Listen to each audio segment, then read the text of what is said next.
Welcome to the second installment in the lineup of 10 globinars entitled The Future of Archaeology in Africa and the Diaspora, from Decolonization and Methodological Innovation to Social Justice. The globinars are intended as reflective and innovative interventions aimed at building linkages between the past, the present, and the future, given added significance by the present moment characterized by transformation and/or turmoil. The globinars are sponsored by the Oxford Africa Initiative, the Oxford Center for Humanities, the School of Archaeology at Oxford, and St. Cross College at Oxford. They are co-hosted by the Universities of Oxford, Cambridge, the University of Cape Town, Great Zimbabwe University, in partnership with the Pan-African Congress for Prehistory and Related Studies, the Society for Black Archaeologists, Sapiens, the Society for Africanist Archaeologists, the Werner Grand Foundation, and more importantly, you guys are the audience. This one is very, very special, simply because we are celebrating the colossal role that women researchers have played and continue to play in African and diaspora archaeology.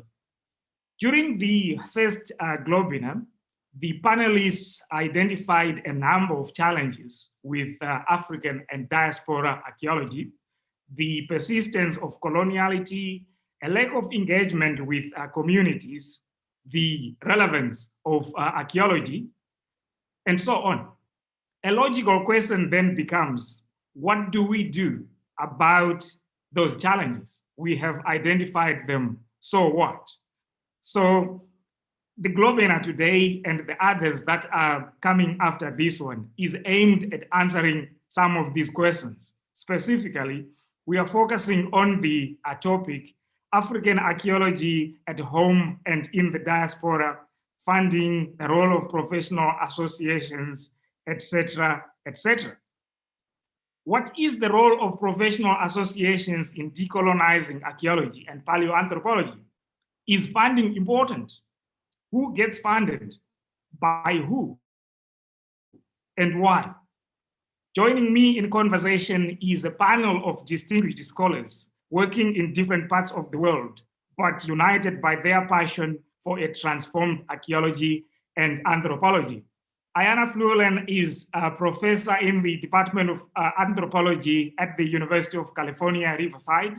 She is one of the co-founders of the Society for Black Archaeologists and researches on feminist archaeologies and community empowerment. Elizabeth Hildebrand is the president of the Society for Africanist Archaeologists. She is a professor of archaeology at Stony Brook University and performs her research on transitions from gathering and hunting to farming in Northeast Africa within a global comparative perspective. Paul Lane is the Jennifer Ward Oppenheimer Professor in the Department of Archaeology at Cambridge. He researches on landscape evolution, and his other interest centers on the archaeology of colonialism and its impact in Africa and the diaspora. Catherine Namono is a very senior researcher and a former chair of the Association of Southern African Professional Archaeologists. She is based at the University of the Witwatersrand in South Africa, and her research is on rock art in sub-Saharan Africa. Bolaji Oyinmi, who could be joining us shortly or is with us, is a senior PhD student at the University of East Anglia. She is a lecturer at Kwara State University, Ilorin in Nigeria. Her research draws from different disciplines and techniques to explore politics, economy, and settlement history of Ilorin city in Nigeria. And lastly, but not least, Ndukuyagen Ndlovu is the head of archaeology within the South African National Parks. He is a former editor-in-chief of the South African Archaeological Bulletin, and a senior executive member of the World Archaeological Congress. He researches on archaeology, transformation, heritage, and social justice. So I will pose a few questions to the panelists, and you, the audience, if you can use the chat function to post your questions, and then I will direct them to the panel. But I will start with you, Ayana. And the question I have for you is sometimes professional associations are removed from structures of power. So how might African and diasporic archaeological associations build strong relationships between themselves and with communities to decolonize archaeology? That's such a powerful question, Cedric. Thank you so much for posing it and also giving the space to share more about the Society of Black Archaeologists. And as we know, really thinking about what the future of archaeology is in Africa and in the diaspora, it really is dependent upon an archaeology that, as you mentioned, Cedric, is rooted in this present moment and really ensures that the injustices of African and African descendant people globally are not replicated in the archaeological work that we do. And the SBA was really founded in 2011 with this goal in mind. And it functions outside of a professional academic organization like the Society for Historical Archaeology or the Society of American Archaeologists. So there's a way that the rooting of it was really in connecting archaeologists throughout the African diaspora and on the continent of Africa to really promote a strong networkship, mentorship, provide educational access, and really push against the ongoing systemic exclusion of Black and African scholars and communities from the field of archaeology. And oftentimes that's so much more expansive than what professional academic organizations I personally think have the capacity to really do that kind of work. So for instance, a number of the founding members, including myself and Justin Donovan, as well as our board members, Dr. Alexander Jones and Cheryl LaRoche, are members for the Society for Historical Archaeology, and it's really the home base, and it's where SBA has had its annual meeting since its first meeting in 2012. But the network of SBA is so much more expansive than those who are doing historical archaeology, for one, and the thematic work that scholars who are African and are of African descent is so much more expansive than just historical archaeology. And we have members who are doing work through the Leo Hansberry Society, which is recently founded, which is a fantastic group of African and African descendant scholars doing work in the Nile Valley and in Northeast Africa. We also have really fantastic members who have started another organization comprised of really brilliant Black Brazilian archaeologists. There's another organization, the European Society for Black and Allied Archaeologists based in the UK. And there's also fantastic groups that are forming around Francophone archaeologists of African descent and Lusophone archaeologists of African descent, which are so much more expansive than the thematic sort of alleyways or homes that our academic professional organizations hold. So I truly do feel that some of the most expansive work comes from us doing work outside of those spaces and really building organizations that foster these pathways of communication, access, and network building. And it's been really fruitful. It's one of the reasons why I'm on this panel here today talking with you all. So just, wanting to echo that a lot of this work is outside of our institutions. A lot of this work really requires us to do that sort of day-to-day communion with each other to really foster pathways forward. Thank you so much. There is certainly strength in diversity and perhaps weakness in fragmentation. But we will come back to that when we engage with questions. And now I turn to you, Lisa. is there any role that professional associations can play in community-centered research and in fundraising for African and diaspora archaeology? Are there any opportunities, or what are some of the impediments? Thank you, Shadrach, and I want to thank all the organizers for bringing this together and asking these sorts of questions, because I think I share the view of just about everybody here that we are in some sort of watershed moment. The experience I bring to the table comes from being involved in the executive of both SAFA and the Pan-African Association over the past 10 years. I served on the PAAEC from 2010 to 2014. And for SAFA, I was recording secretary and then organized the SAFA meetings in 2018, and now I'm president. So I've seen the way a lot of things operate in societies, and I think we have a lot of catch up to do in the societies like SAFA to start bringing this into the society as really important goals for the society to foster. SAFA as an organization has grown from something that was very small and just tried to bring people together into a large organization that has hundreds of members and hundreds of papers at our meetings. And that's a wonderful and glorious thing for Africanist archaeology. And I'm the sister, the Pan-African Association, I think, has also similarly grown into a powerhouse.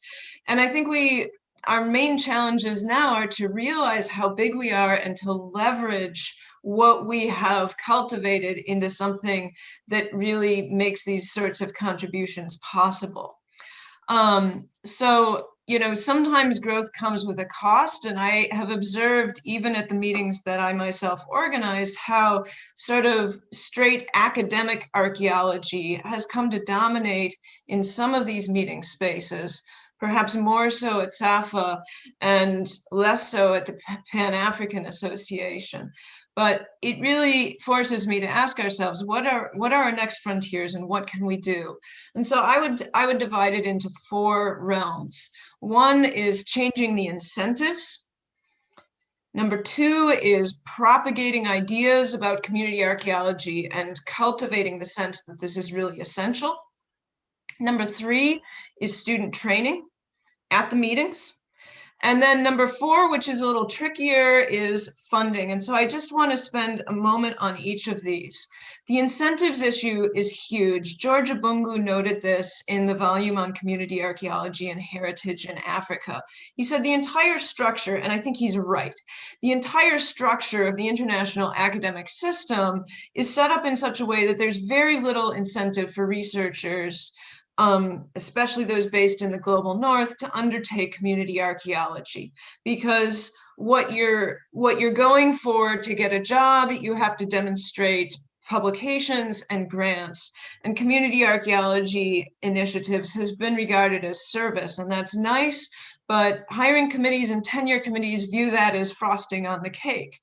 And so I think one thing, a society like SAFA can do is create a new incentive structure by having awards for community archaeology at various career stages for students, for early career scholars, and to show the broader academic community that as a society, we think this is important.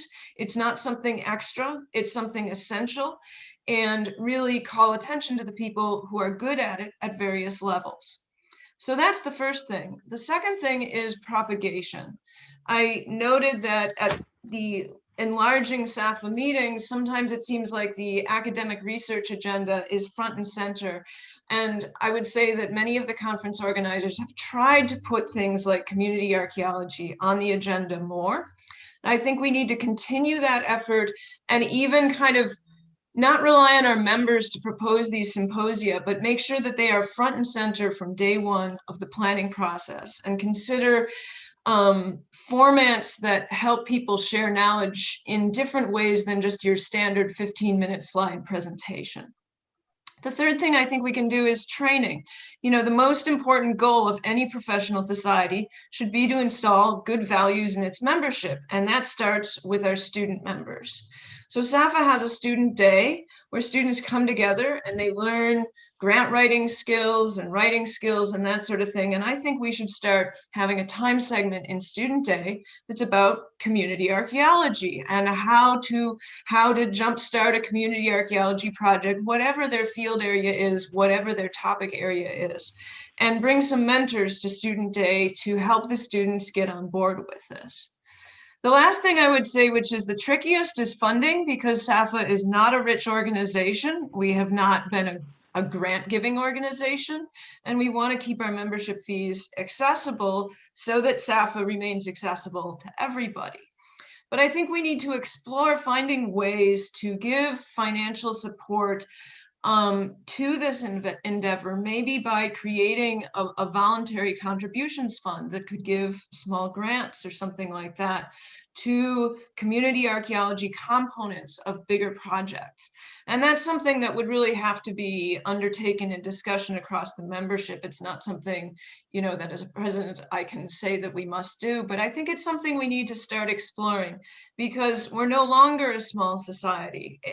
Organizations like the SAAs do have small grant funds of various sorts, and maybe it's time for SAFA and organizations like PAA to consider taking those sorts of steps. And I guess the last thing I would say is, whatever we do, SAFA, speaking for SAFA, we should do it in collaboration and cooperation with all of the sister organizations, with Pan-African Association, with EAAPP, with the West African and South African associations, and really put our heads together so that we're doing it together.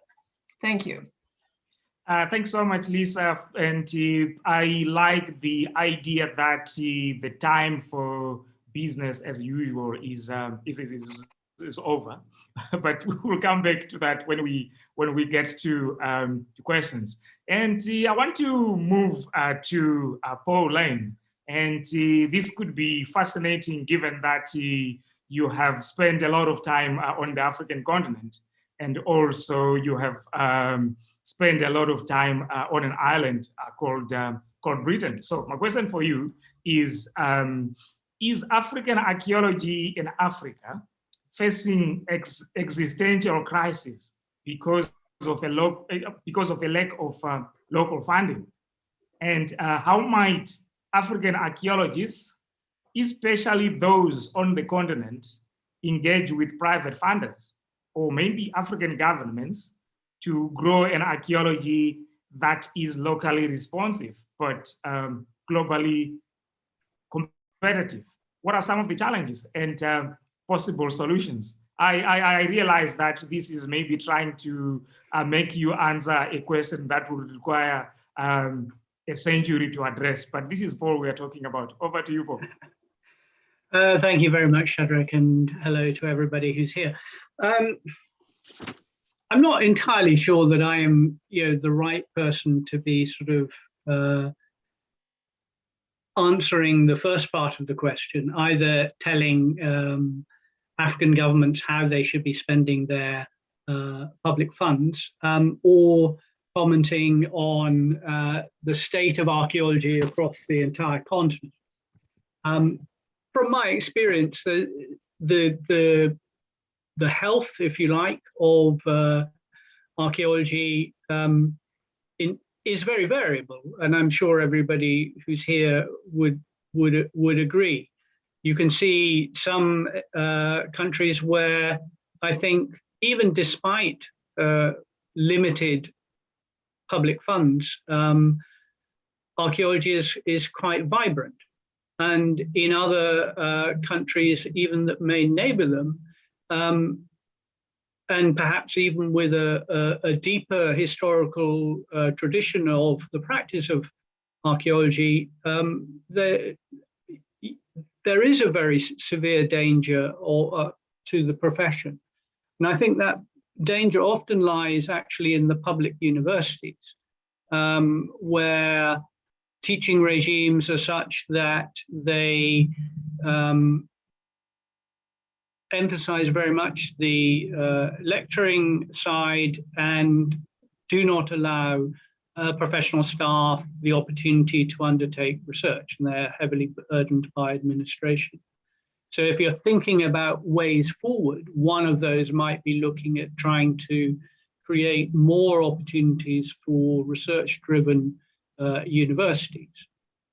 But to make that case, particularly within the publicly funded universities that still make up the majority on the African continent, as far as I understand, you have to convince government that archaeology is a worthwhile discipline. And I think in the early decades following independence, there was a bit of a rallying call, and we can see this also in some of the statements made by the first generation of political leaders in sub-Saharan Africa, particularly, about the right to a past, the value of history and archaeology to challenge external and negative perceptions of Africa and Africans having no history. That's still an argument that is well worth making, but I think in the 21st century, a case that really has to be made about what is the social relevance of archaeology and how can it contribute to addressing contemporary, what might be called global challenges. And that's a hard call to make. I mean, even here in Britain, I mean, our government has suddenly decided to reduce its commitment to contributing 0.7 of its GDP to overseas development assistance to 5%. And just in the last week or so, a number of research projects funded under the Global Research Challenge Fund have had money clawed back as a consequence of those cuts.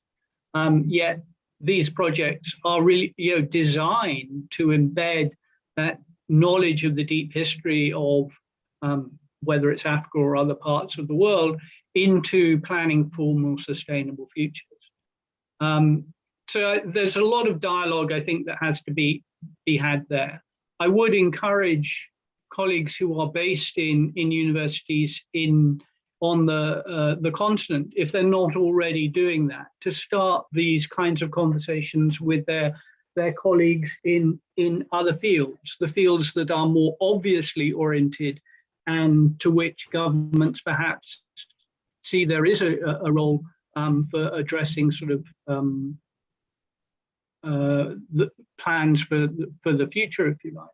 That they start having those conversations with those colleagues and convince them that there's deep time perspectives are really important for thinking about the longer term future of any continent. And there are some good examples, I think, that people can draw on. I'd really highlight, say, Christina Douglas's fantastic work that she's been doing on Madagascar, for example. I think some of the things that Matt Davies has been doing at the Institute of Global Prosperity at UCL with teams in the Marraquette. And that links very much into this idea of community archaeology, where it's not just public archaeology, but it's actually citizen science, because that's really what we have to be aiming for here. Finally, I think much greater exposure in the media to promote archaeology and convey some of the misconceptions about it is still really critical. And tapping into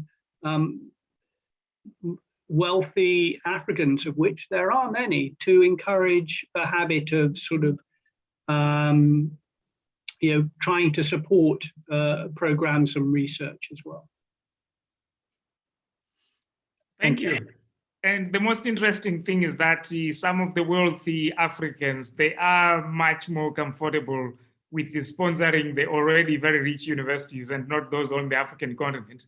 But maybe we can come back to this during the question time. The same applies to some of the global corporations that might have started in Africa, but they fund more institutions based in the global north than on the continent. But I want to move on to Madam Chair. So, Catherine, the question I have for you is slightly building onto what I asked Paul. So as far as African archaeology is concerned, Are professional associations, in your view, custodians of coloniality or promoters of decolonization?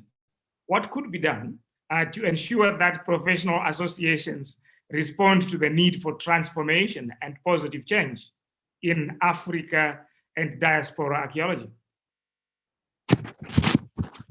Over to you, Catherine. Thank you, Shadrach, and thank you, listeners. Yes, that is a tricky one.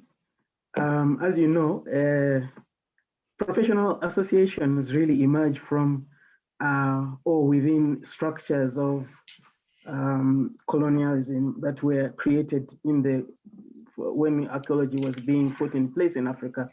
And dismantling these structures is going to take time. In Africa, we say, if you want to go quickly, go alone. If you want to go far, go together. So it means that we are going to go slowly in this decolonizing process, but at least we need to start making a move. So I think, yes, to a large extent, African professional associations are custodians of coloniality because of the way, especially the way in which they are seen to be elitist, exclusive, the requirements with which you are, they set for you to join them. And also, they are really lobby groups, but the public sees them as lobbying, especially when they are lobbying against government initiatives for development, which are supposed to be helping the communities or the public. And they're often seen to be protecting their own research agenda rather than really having the interests of the community or the public whom they are said to be working for. So it seems to be an exclusive club of people who want to protect their research grounds and not really focus on the public. And I think really we need to rethink what it is what do you get from being a member of a professional association? Is it the collegiality? Is it having a platform to work or a network within which to operate? And in Africa, I think we tend to disregard conferences or meetings in Africa and rather prefer to go to those in the global north. And yet the majority of our mentees are in Africa. How can we take a large group of students, for instance, or the public whom we are trying to interest in archaeology to the global north, yet we are avoiding to present our research in fora where in Africa. So I think professional associations should encourage their members to focus more on committing to Africa, focusing on Africa, having their research done in Africa. And I think also another way in which we can speak to the public is by tapping into already existing structures. I think we have structures such as the African Union structures. We have CENSAD and UMA which focus on the north. We have ECOWAS in the west. We have East African Community and IGAD in East Africa. We have SADC in South Africa and COMESA as well. And then we have ECAS in the center. So there are already some structures within which we can tap. And if you look in all of these organizations, they all have a section for research and culture. And why don't we, as a professional associations, speak to those organizations and say, how can you help us to have harmonization of code of ethics for archaeologists, for instance? ASAPA is having a problem where we are having legislation in South Africa, but then when you go to Botswana, there's a different kind of legislation. Swaziland is a different legislation. So how can we harmonize these legislations, code of ethics, even though they are not regulated, but there are things that can guide us. We can go through SADC, for instance, and say, SADC, can you speak to all the governments in the region and agree on a basic code of ethics for professional associations. And I think this is one way in which we can show and speak to the public, the communities whom we are speaking, and rather than speaking to ourselves, because when we tend to organize conferences, we are speaking to ourselves. We're not speaking to the public. And so we're not involving the outside in being involved in archaeology. And I think we need to rethink our strategies. We'll recruit more members who might even be from the public who want to come and now listen to what we're doing in the profession.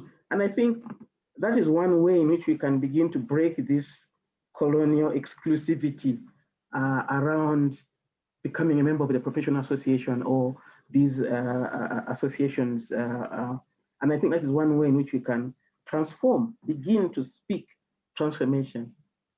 The other challenge we face is speaking about transformation is good. Having transformation charters like ASAPA has is good. But implementation, when it comes to implementing those strategies, you're going to find one roadblock after another. Unless the membership's ideology think transformation, we are still going to have a very big battle, because instilling new values, new core values in members is very hard. We need to increase new members, younger members perhaps, who are thinking differently into the associations to begin to force change. We need to have a knee-jerk or some kind of get out of the comfort zone and wake up and say, associations, let's have a new beginning, let's take a new direction and take it from there. I think I'd like to stop there. Thank you. If I was in Johannesburg, I would have said Amandla, Anyway, let's move on to Bolaji. And the question we have for you is, what was your expectation when you joined professional archaeological associations on African archaeology or on diaspora archaeology? Do you think that professional associations are doing enough to Africanize and decolonize archaeology? Yeah, thank you so much, Professor Shadrach, for that question and for having me as part of this panel. And then good day to everyone. Well, I would like to start off by introducing myself. My name is Bolaji Oyinmi. I'm currently a PhD student here in the UK, and I'm also a lecturer of archaeology in Nigeria, where I intend to return after my training here in the UK. And I'm also connected to both UK and Nigerian scholarly community.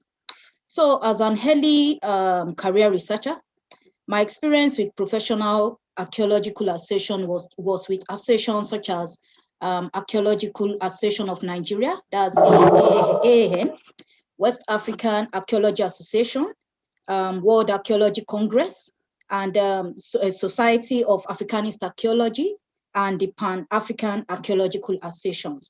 All these I joined while back home in Nigeria.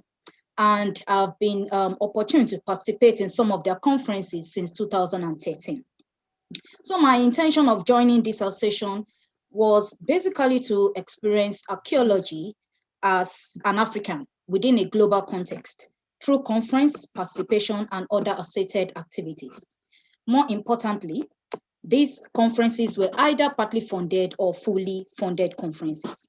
So I was able to participate in all these conferences due to funding opportunities provided by some of these professional archaeological associations. If not for this, I would have missed out on some of these experiences and networking that were beneficial to me then and now moving forward. In 2014, I benefited from conference funding, that's to South Africa, an African Archaeological Association. And then another instance is in 2017 and 2019, the West African the West African Archaeology Association. That's an association that caters for African and non-Africans doing archaeology and related disciplines in West Africa. Organized conferences where we had high representation of students of archaeology and scholars of archaeology from the African continent. And this was possible due to the fact that there was funding. They were partly possible due to funding support. So to me, this is a promising sign for the discipline because a new generation of African researchers are coming up. So my point here is that considering the economic state of many African countries, which has impacted us as Africans doing African archaeology in such a way that many of us could not bear the cost of traveling, then that was a great relief. And even now with COVID, I learned recently that there are some professional associations that are planning to fund their member participation in conferences by providing them with internet data funding grants. So going back to your question, my expectation here is to be part of an archaeological association that can guarantee opportunities for conference funding so as to better increase African participation in conferences and meaningful discourses on African archaeological and heritage research, either at home or in the diaspora. Archaeological associations, especially those within the continent, need to continue and redouble their engagement with international archaeology associations that may have funding for the promotion of African archaeology, to provide opportunities for African students, archaeologists, and scholars. Such excellent work is already ongoing by many colleagues in West Africa, and more can be done. Furthermore, I also expect to be a part of an association where vital issues on the state of African archaeological research, scholarship, site protection and preservation are discussed, and where appropriate actions are taken up with various stakeholders such as government, heritage practitioners, museums, and communities concerned. These associations do more than organizing conferences, as they also use these meetings to discuss global and localized issues and produce meaningful resolutions channeled to various stakeholders in every country concerned. Now, for instance, the World Archaeological Congress, which is a global association for archaeologists, issues statements on crucial matters involving countries where significant heritage materials and sites are attacked and endangered by conflicts, war, and negative political intentions or religious intentions. Now, they issue statements, for instance, on the destruction of the Junko George indigenous site of West Australia, and wildfires and destruction of indigenous homeland communities of the Amazon basin. So many of these get to the attention of this association by members of the association who are also part of these communities. Through these professional associations, statements about the state of African archaeology for the government to support local archaeological research and scholarship can be issued on behalf of any African country with similar occurrence due to our participation. Now, we have issues of, in Africa, we have issues of political and religious instability affecting various indigenous communities. We also have issues of illicit trade in art objects of Africa. We hear of destruction of cultural and natural sites for road construction and industrialization and so on. So we can begin to address these local issues through these international and professional associations that we contribute to financially and through our conference participation within the context of diversification and inclusion as African archaeologists. So we need to let them know the urgency of their support since they support indigenous and local archaeological research. So these are ways by which our government and the world would know that we are very active, that our voices can be amplified locally and globally. Now, using these channels and more would showcase our— Please wrap up in 30 seconds. All right, okay, thank you so much. So lastly, for the second question, regarding whether professional associations are doing enough, yes, I would say they are doing their best and they must be commended. Like we can see that Presently, there's huge African archaeology scholarship has really evolved, and many of these associations are also they are really organizing conferences, workshops, and also involving postgraduate students and African scholars. And in line with that, like I said, they can do more. Like for instance, as mentioned by Nanomo, I realized that most of our discussions, our research are being discussed in the global north. We can do more conferences here also on African continent.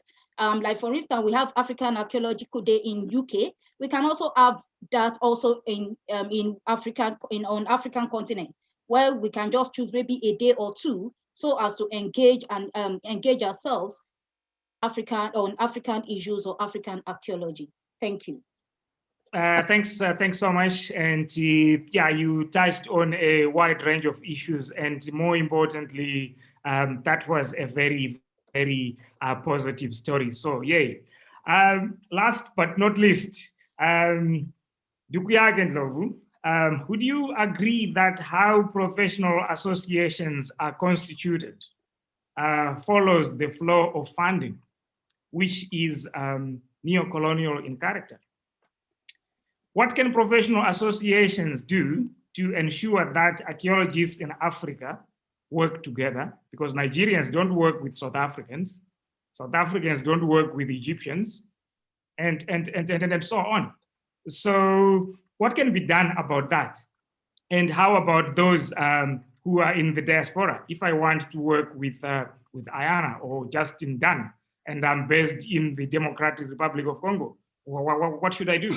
Your thoughts, Andugeg. Thank you, Shadrach, and thank you, colleagues. My thinking, based on my Southern African experience, is that there is no direct correlation between the establishment of archaeological associations with funding availability. And I'm mentioning that based on two associations that we have. One, which we can define as a professional body, and the other, which we can probably define as a body of people who are interested in archaeology. So now let's look at the Association for Southern, was in a hot seat for quite a number of years. If you look at ASAPA, the history of ASAPA is that it was established around what I will define as personality rather than funding availability. The arrival of Professor Ray Skip to University of Cape Town actually led to the formal establishment of what we today call ASAPA, which at the time was loosely called SA3. So you can see, that there is no direct correlation, between the roots of ASAPA and funding. And I would say similarly, the argument, holds when you look at the South African Archaeological Society, because equally, the South African Archaeological Society was established around a personality who is John Goodwin. And John Goodwin is the first professionally trained archaeologist in South Africa who got his PhD from Cambridge, I should indicate. Now, what we see here, therefore, is that just using these two archaeological associations as a case study, you don't see a direct link between the availability of funding and where that funding comes from and the establishment of the archaeological associations. And I consider both these bodies, gender sensitive, considering the periods we live in, but I just consider them as old boys club. Quite frankly, I'm a happy member of ASAPA, and I'm equally a happy member of South African Archaeological Society. But reality is reality. This is a conglomeration of people according to particular power lines. And why am I emphasizing that point? It goes to even the issues of membership. I mean, some of us fought within the ASAPA ranks from 2004 only up until recently to argue that it cannot be that for me to become a member of this professional association, I need every other person within the association to approve me of being appropriate, to be a member. I mean, what is that in a so-called professional body? There are still things that we need to eliminate, but you eliminate, things one at a time.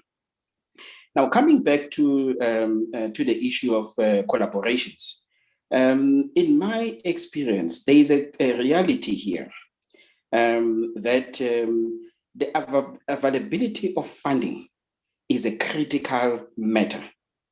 If you do not have funding, you cannot conduct research. It is as simple as that. We all know it, and I don't think anybody can dispute that.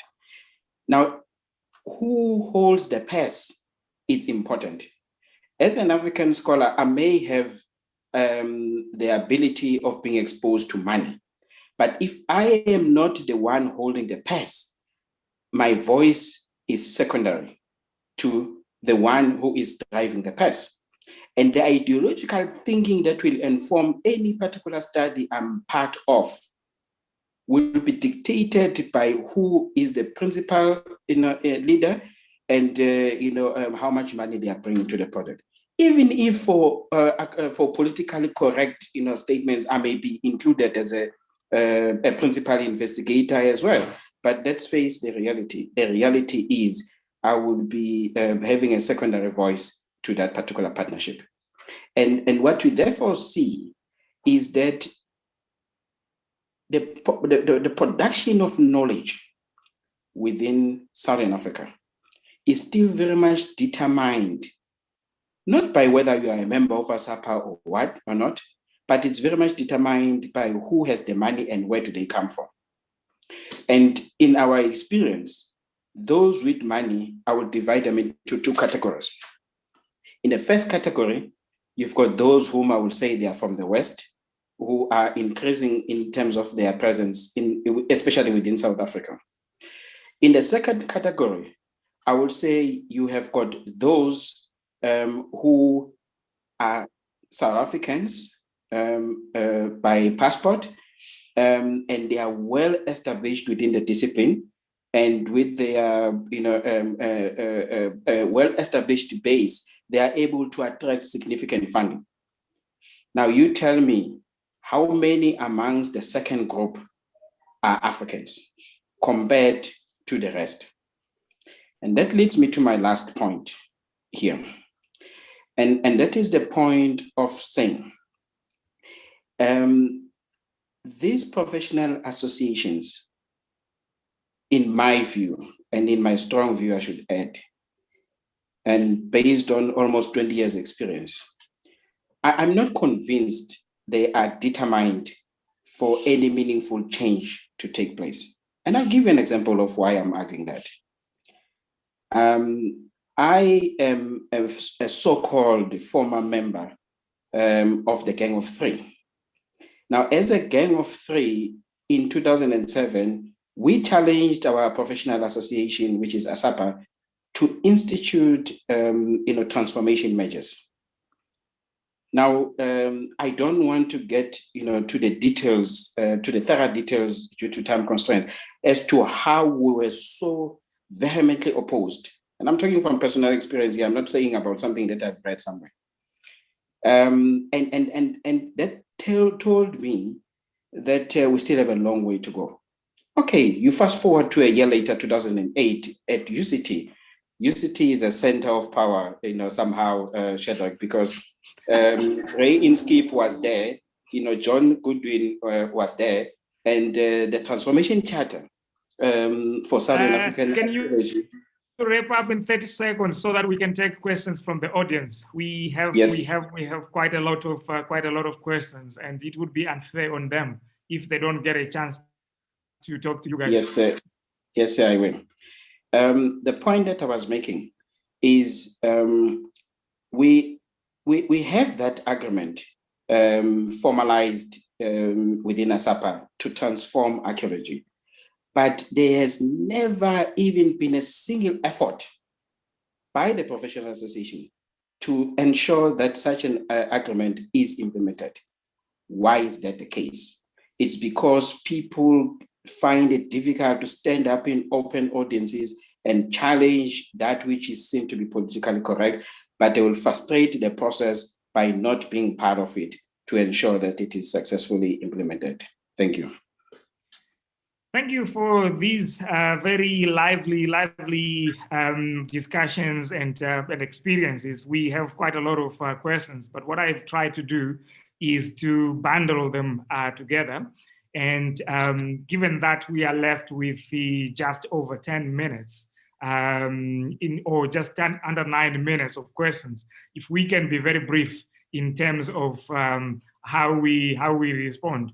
So I will start with the question related to funding. And this question relates or resonates with a couple, 5 more others. And it says that currently there are more than 200 Chinese firms working in Nigeria alone. How can we involve them so that they can contribute to community heritage preservation? So we can say Chinese, British, French, German, American, and then so on. Do we have any thoughts? Any half a minute, half a second response to this? Paul? Yeah, I think that there is general support on the part of some Chinese archaeologists, for example, to push for Chinese companies that are working outside of China to support and undertake, say, commercial contract archaeology, rescue excavations, mitigation work, and so forth. And I think there's more pressure that could be placed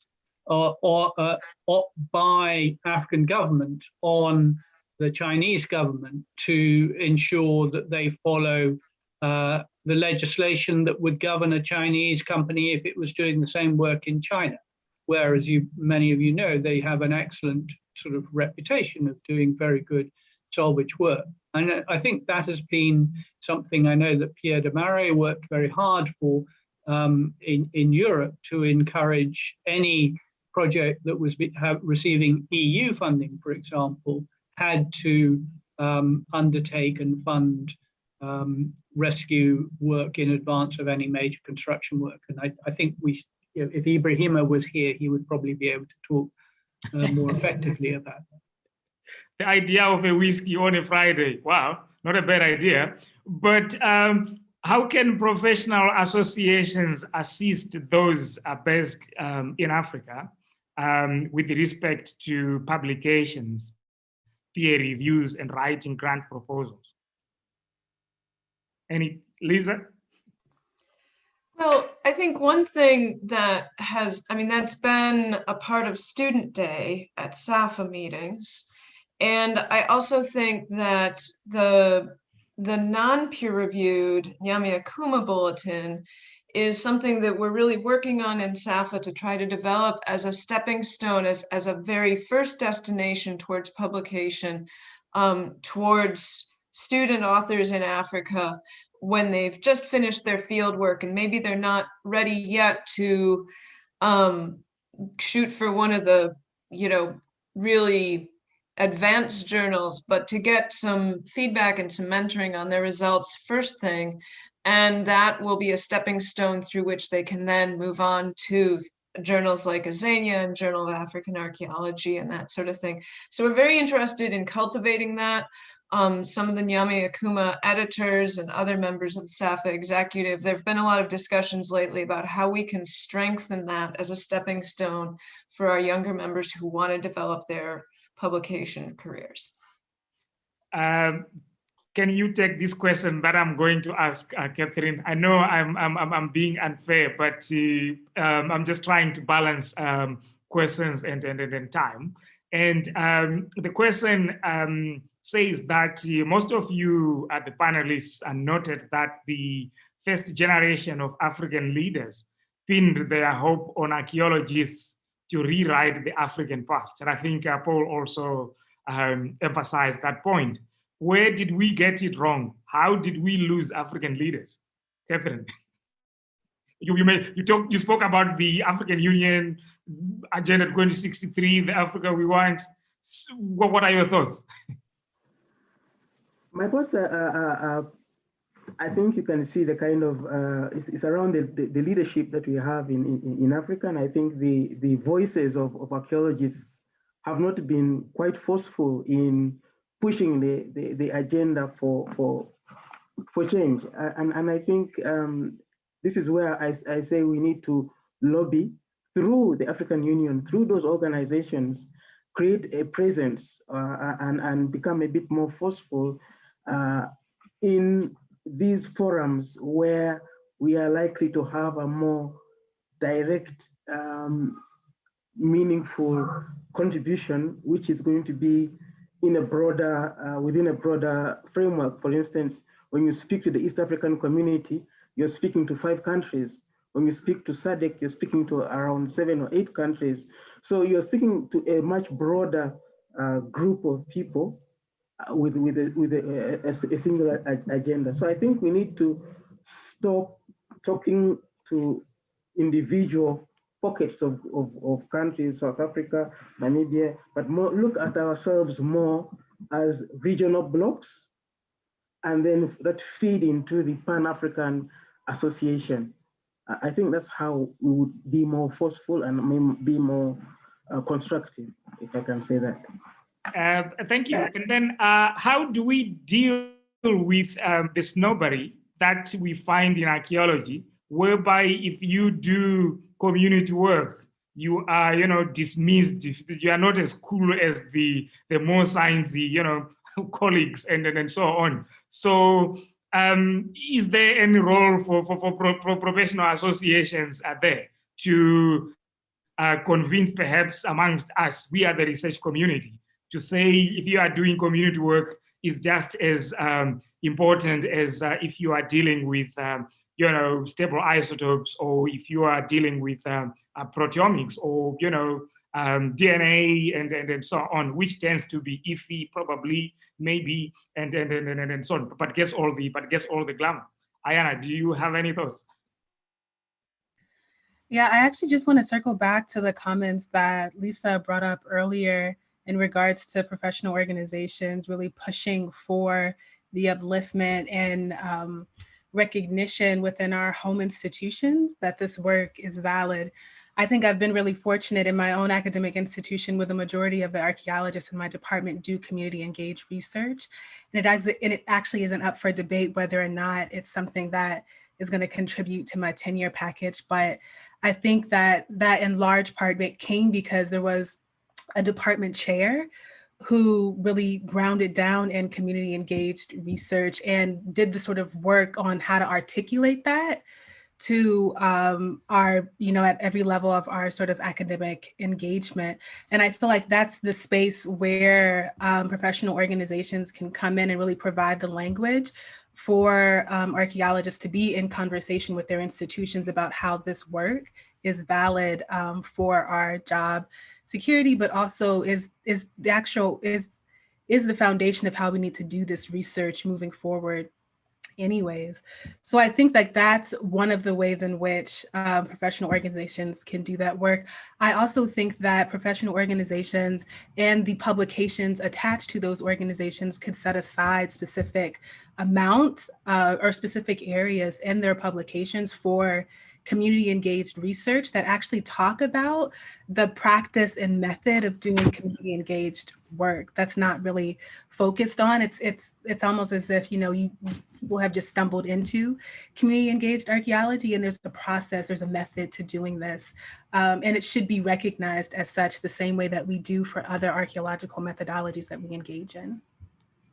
Thank you so much. And unfortunately, I'm told that we no longer have any more time, but I would like to thank all of you, our fantastic group of panelists. And on behalf of the organizing committee, Chip Colwell, Justin Danavant, Ayana Fluellen, Paul Lane, Thomas Tondana, and myself, we thank you very much for this for these very rich conversations. And indeed, it was a festival of ideas. So the next Globinar will be held on the 23rd of April, 2021. It is entitled Archaeological Science in Africa and the Diaspora, Present Situation and Future Prospects. So the other thing that you might want to do is to browse on the website for the Africa Oxford Initiative. They have opportunities for fellowships for researchers wishing to come to Oxford, and also the School of Archaeology would be very happy to host you. And if you are a prospective master's or DPhil student, then St. Cross is the college of choice. And with that, see you in April. Enjoy the whiskey, enjoy the tea from myself and the panelists. Bye-bye. Shadrach. Bye, everybody. Bye-bye, colleagues.